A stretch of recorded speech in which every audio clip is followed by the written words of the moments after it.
Incurable. Childhood cancer. 1 in 50. You have diabetes. Prostate cancer, breast cancer. Dense smog choking Beijing.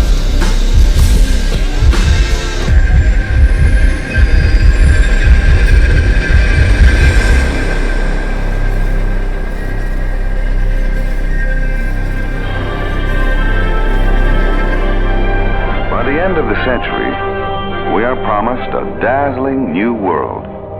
A world in which man will be in control of his environment. Mother Nature is oftentimes far too slow for this fast-moving civilization of ours. The world looks for better things, for better living, through chemistry. So chemistry again departed from nature's age-old ways. It begins with the war-born development of DDT. Sections of the city are blanketed with the insecticide. Every suspected spot is sprayed. Today it is difficult for you to look in any direction without seeing something made possible with petroleum. The shampoo she used on her hair, her comb, the lacquer on her nails, and her makeup, all have come out of some oil well. The balance of nature is a major force in the survival of man, whereas the modern chemist, the modern biologist, the modern scientist believes that man is steadily controlling nature. Now, this doesn't mean that we must never interfere, that we must not attempt to tilt that balance of nature in our favor.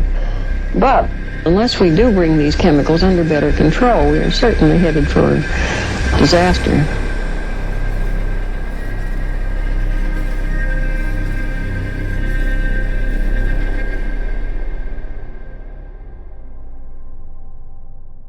Scientists have been studying chemical contamination in our air, land, and water for a long time, but now some are beginning to ask questions about the contamination in our bodies. We have a warning tonight from scientists about a chemical found in everything from water bottles to baby bottles. Chemicals in care products, cream, shampoos.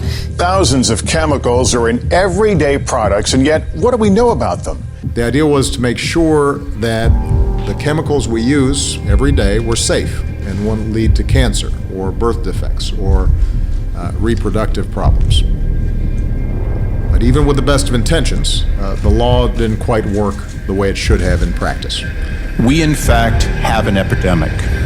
As mentioned, there's news from medicine tonight. New research shows colon cancer rates are rising. In 1976, some 62,000 chemicals were already on the market. An additive that's found in shoe soles and yoga mats. Azodicarbonamide. Titanium dioxide. Butylated hydroxytoluene. Whitening agent that's also found in sunscreen and paint. Why? It's in a yoga mat to make it stretchy and you're going to put it in something I eat?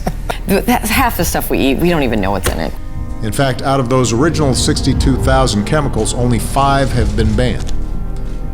5. Now, new research suggests that there is a strong link to a pesticide. And this is the first time that this kind of a link has been found between pesticides and ADHD. Now, we've gone from 1 in 10,000 children to be autistic to 1 in 88. It is worse than an epidemic.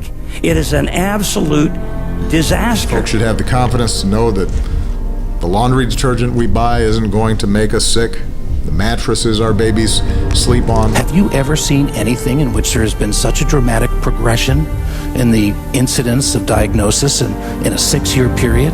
Cleaning agents, fabrics, plastics. 1 in 3 American adults has obesity, overweight. 1 in 5 of us is at risk of getting liver disease. Some unsettling numbers for parents. The rate of diabetes in kids, a surge in cases of ADHD. It seems that doctors are finding autism more and more common. I wish you could see the people behind you.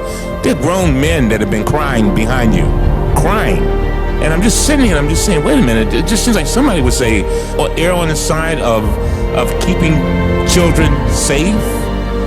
She lost everything, and we knew something was immediately wrong. They said something is slowing his brain down, and they don't know what it is. A heartbreaking story of a father who wanted to show the world the true face of cancer. He announced that his daughter finally took her last breath. Man-made chemicals are behind a global surge in infertility cases. With up to 40% of men now having low sperm counts. Have been linked to the disruption of normal sexual development in male babies. It was associated with more difficulty having an erection. Worldwide drop in fertility Possibly rates. Smaller genitals. Who may wish to be a father and cannot do so. So this is something guys should be extremely aware of. Especially those who are particularly vulnerable to chemicals, and that includes children and pregnant women. There's something else going on within our society right now that you'd have to be blind not to see. Yet we've had a series of events over the last several decades that I think have alerted people to the fact that maybe they should pay a little more attention. And I think a lot of Americans would be shocked by all that.